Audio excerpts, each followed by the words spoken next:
Hello दोस्तों, EFL learning में आपका स्वागत है। साल में कुछ ही मौके आते हैं जहां पर कोल इंडिया का शेयर जो है वो फोकस में रहता है और उन मौकों में से सबसे इंपॉर्टेंट मौका होता है डिविडेंड का।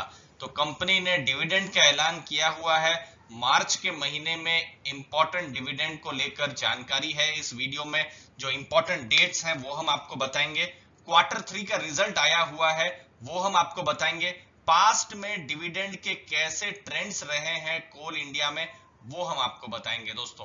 तो लास्ट तक बने रहिए। और अभी तक आपने या आपकी फैमिली में फ्रेंड्स ने अभी तक भी डीमैट अकाउंट नहीं खोला है तो नीचे लिंक्स दी हुई है, आप फ्री में अपना डीमैट और ट्रेडिंग अकाउंट भी खुलवा सकते हैं दोस्तों। अब डिविडेंड को लेकर इंपॉर्टेंट बातें यहां पर आपको नोट करनी है। 5 मार्च की डेट जब बोर्ड ऑफ डायरेक्टर्स बैठेंगे डिविडेंड का ऐलान करने, मतलब 5 मार्च हो रही है फ्राइडे का दिन। तो उस दिन हमको पता लगेगा कि कितना डिविडेंड कोल इंडिया देने जा रही है। लेकिन डिविडेंड से पहले कोल इंडिया शेयर आपके पास कब होना चाहिए, ये देखिए 15 मार्च 2021 एक्स डिविडेंड डेट है। और ये बहुत ही ट्रिकी डेट है दोस्तों। क्यों है? क्योंकि 15 मार्च हो रहा है सोमवार का दिन, मतलब मंडे हो रहा है। और अगर आप मंडे को कोल इंडिया का शेयर 15 मार्च को खरीदते हैं तो आपको डिविडेंड नहीं मिलेगा। तो आपको डिविडेंड के लिए एलिजिबल होना है तो उससे पहले 12 तारीख मतलब 12 मार्च को आपको स्टॉक खरीदना होगा दोस्तों। ये स्टॉक रिकमेंडेशन नहीं है, ये एजुकेशन लर्निंग पर्पस के लिए आपको बता रहे हैं दोस्तों। क्योंकि 13 और 14 तारीख को छुट्टी है। इनफैक्ट 11 मार्च को भी छुट्टी है। 11 मार्च को भी महाशिवरात्रि है और उस दिन भी ट्रेडिंग नहीं होने वाली है। तो 12 तारीख या उससे पहले अगर आप स्टॉक खरीदते हैं तो आप डिविडेंड के लिए एलिजिबल होंगे। और डिविडेंड कितना मिलेगा वो हमको पता चलेगा मार्च 5 को। 16 तारीख को रिकॉर्ड डेट है। और यहां पर आपको हम बता दें, ये जो डिविडेंड है सेकेंड इंटरिम डिविडेंड है। मतलब फर्स्ट इंटरिम डिविडेंड जो था कंपनी ने ऑलरेडी पे कर दिया है। जो पुराने निवेशक हैं, वैसे मैं अभी 5 साल का पूरा मैं डेटा लेकर आया हूं कैसा स्टॉक ने परफॉर्म किया हुआ है। तो पुराने निवेशकों को ऑलरेडी ये देखिए 2020 में डिविडेंड मिल चुका है 7 रुपए 50 पैसे का। तो अभी कितना एक्स्ट्रा और डिविडेंड मिलता है, ज्यादा डिविडेंड मिलता है, वो हमको 5 तारीख को पता चलेगा। अब पुराने निवेशकों की बात हो रही है तो उनका कैसा एक्सपीरियंस रहा है वो भी जरा समझ लेते हैं दोस्तों। पुराने निवेशकों के लिए एक ही वर्ड है, हॉरिबल। मैं एच लिख देता हूं। एक्सपीरियंस बहुत ही खराब रहा है। ये देखिए 5 साल में अगर इन्वेस्टर्स को कुछ मिला है तो वो लॉस ही मिला है कोल इंडिया के स्टॉक में। इनफैक्ट ऐसा कोल इंडिया में ही नहीं, आप जो पब्लिक सेक्टर जो बैंक्स हैं या पब्लिक सेक्टर यूनिट्स हैं वहां पर भी आप देखेंगे तो उन्होंने भी परफॉर्म नहीं किया हुआ है। जो हमने फार्मा में रैली देखी 2020 में, या फिर आईटी सेक्टर में रैली देखी, या एफएमसीजी स्टॉक अच्छे खासे जो दौड़ रहे हैं, वो हमको पब्लिक सेक्टर में देखने को नहीं मिला है। कोल इंडिया में अगर कुछ मिला है तो वो सिर्फ डिविडेंड ही मिला है। और उसके लिए साल में 1 बार या 2 बार इंटरेस्ट आता है इन्वेस्टर्स को डिविडेंड को लेकर। ये देखिए 5 साल पहले स्टॉक देखिए 300 के लेवल पर था और आज आधा हो गया है। इनफैक्ट ये देखिए ये एक ऐसा समय था जो स्टॉक प्राइस जो था 340 तक भी पहुंचा था। ये 2016 के बीच की मध्य की बात हो रही है। और उसके कंपैरिजन में देखिए स्टॉक बहुत ही नीचे ही गया है। लेकिन क्या ये ऊपर जाएगा, इसका जो डिविडेंड है वो कैसा रहेगा उसको समझना भी जरूरी है। तो उसके लिए कुछ और पास के डेटा हम लेकर आए हैं। ये देखिए दोस्तों, ये है डिविडेंड का डेटा। 2015 फाइनेंशियल ईयर में 20 रुपए 70 पैसे का डिविडेंड दिया था। और देखिए जब स्टॉक प्राइस, ये फाइनेंशियल ईयर 16 की बात हो रही है, जब स्टॉक प्राइस 280 300 320 उस लेवल पर था तो 27 रुपीस का भी डिविडेंड कंपनी ने दिया हुआ था। मतलब देखिए स्टॉक प्राइस 300 के आसपास है, 27 रुपए बहुत अच्छा ऐसे माना जाता है। लेकिन फिर देखिए डिविडेंड 2017 फाइनेंशियल ईयर में 19.9, फिर 16.5, फिर 13.1। आप देख रहे हैं डिविडेंड घट रहा है। और इनफैक्ट ऐसा नहीं है, देखिए डिविडेंड का जो पे आउट रेशियो अगर आप देखेंगे वो भी घट रहा है। देखिए 95%, 121%, कितना ऊपर डिविडेंड पे आउट रेशियो था, अब डिविडेंड पे आउट रेशियो भी घट रहा है। और जो पिछले बार 12 रुपए का डिविडेंड आया और 44% का डिविडेंड पे आउट रेशियो था।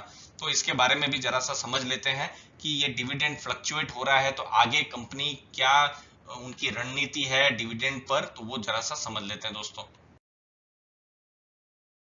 कंपनी का ऑफिशियल डेटा है जहां पर कंपनी ने खुद माना है कि पास्ट में dividend pay out ratio fluctuating रहा है। हमने देखा बिल्कुल फ्लक्चुएट कर रहा था, कहां 100% के ऊपर था, कभी 44%, फ्लक्चुएट कर रहा था। लेकिन अब ट्रांसपेरेंट पे आउट पॉलिसी कंपनी ने बना दी है और जो भी फ्री कैश फ्लो है केपेक्स के बाद उसको डिविडेंड में पे कर दिया जाएगा। अब ये केपेक्स क्या होता है, इसका मतलब होता है कैपिटल एक्सपेंडिचर। मतलब देखिए कंपनी कोल इंडिया जैसी बड़ी कंपनी को खर्चे भी करने पड़ते हैं, बड़े बड़े इन्वेस्टमेंट भी करने पड़ते हैं, और चूंकि गवर्नमेंट कंपनी है तो वो सब एक प्रेशर भी रहता है कि कुछ खर्चे किए जाए। तो वो जो भी खर्चे कंपनी करेगी, और ये सब कंपनी दोस्तों लाख करोड़ में हम नहीं बात कर रहे हैं, 5,000 करोड़ 10,000 करोड़ उस लेवल, उससे ऊपर लेवल के खर्चों की हम बात कर रहे हैं दोस्तों। तो वो केपेक्स करने के बाद जो भी पैसा बचेगा, वो जो भी फ्री कैश फ्लो रहा वो डिविडेंड में पे हो जाएगा। ये कंपनी ने बिल्कुल साफ कह दिया है। अभी का 13,000 करोड़ का केपेक्स टारगेट है, अब 13,000 करोड़ के बाद जो भी बचा वो डिविडेंड में पे होगा, ऐसा हम आप समझ सकते हैं दोस्तों। तो ये एक इंपॉर्टेंट चीज रही। अभी तक भी आप बने हुए हैं वीडियो में, तो कोल इंडिया के बारे में और थोड़ा डीप में डिस्कस करते हैं, कोल इंडिया के बारे में जानते हैं दोस्तों,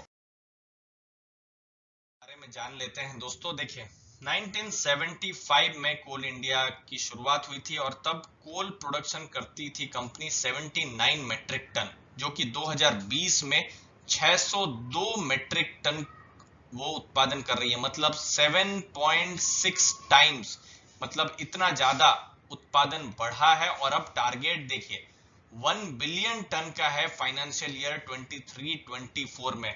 फाइनेंशियल ईयर 23 का और 24 का मतलब है 2023 अप्रैल से लेकर 2024 मार्च तक। अभी भी 2 साल से ज्यादा का समय है, लेकिन ये बहुत ही बड़ा टारगेट कंपनी ने लिया हुआ है। देखते हैं कंपनी कितना इसको पूरा कर पाती है कि नहीं। मैन पावर प्रोडक्टिविटी इंप्रूव करेगी ऐसा कंपनी ने कहा है। मैकेनाइजेशन होगा। ईएसजी को लेकर कोल इंडिया पर तो बिल्कुल प्रश्न चिन्ह रहते ही हैं दोस्तों, क्योंकि जो कोयला है, ऐसा माना जाता है क्योंकि कोयला से इन्वायरमेंटल जो है प्रॉब्लम्स होती है। लेकिन बात यह भी है कि कोयला ना हो तो फिर आपके हमारे घर में शायद लाइट भी ना रहे, तो ये बड़ा ही विवाद का विषय है। लेकिन इन्वेस्टर्स के लिए इंपॉर्टेंट चीज है ये सब जानना। भविष्य में कंपनी ने यह भी कहा है कि कैपिटल एलोकेशन जो रहेगा वो प्रिडिक्टेबल रहेगा। अब चूंकि कोयला है, कोयला का डायरेक्ट यूज होता है इलेक्ट्रिसिटी से या पावर से, तो क्या भारत में जो रिन्यूएबल बात चल रही है, इलेक्ट्रिक व्हीकल तो नहीं बोल सकते, जो रिन्यूएबल एनर्जी की जो बात चल रही है, तो क्या कोल इंडिया का फिर भी क्या कुछ वैल्यू रहेगी? तो वो चीज को भी समझना जरूरी है और उस पर कंपनी क्या कहती है वो जानते हैं। बहुत ही साफ कहना है कि कोयला जरूरी रहेगा अगले डेकेड में भी।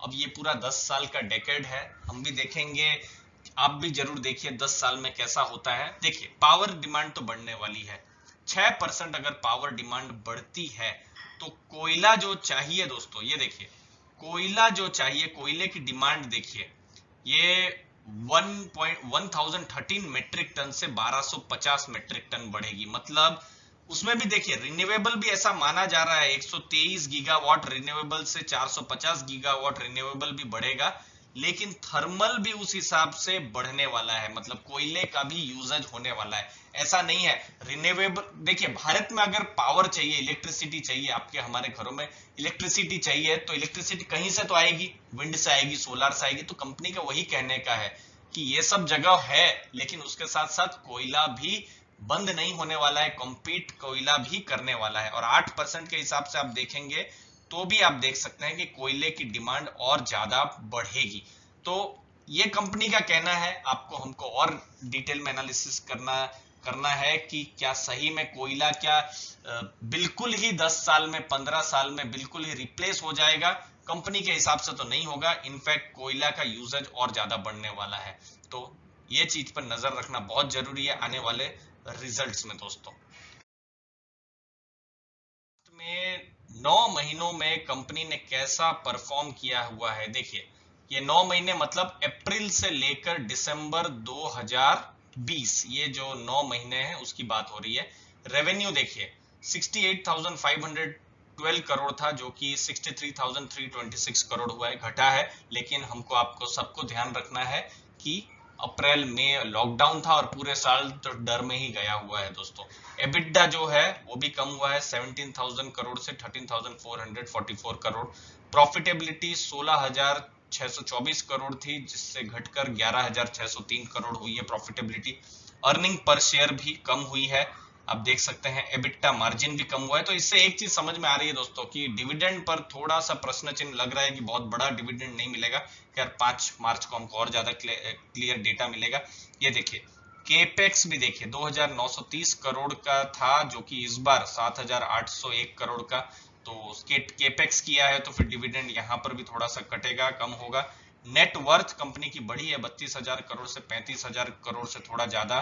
अवेलेबल फंड बैलेंस भी आप देख सकते हैं 23,660 करोड़ से बिल्कुल आधा हो गया है, लगभग 13,000 करोड़ के आसपास हो गया है दोस्तों। रिसीवेबल्स कंपनी के पास बड़े हैं, बहुत ज्यादा रिसीवेबल्स हैं। तो ये कुछ इंपॉर्टेंट फाइनेंशियल डेटा थे, उम्मीद है आपको वैल्यू मिली होगी। ये सब ऑफिशियल डेटा थे कोल इंडिया के, जो हमने वीडियो में शेयर किए थे।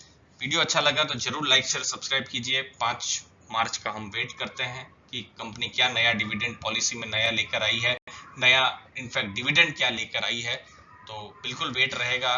वीडियो को लाइक शेयर सब्सक्राइब करके रखिए, सबसे पहले इंफॉर्मेशन हम आपको पहुंचाएंगे दोस्तों। धन्यवाद आपके टाइम के लिए।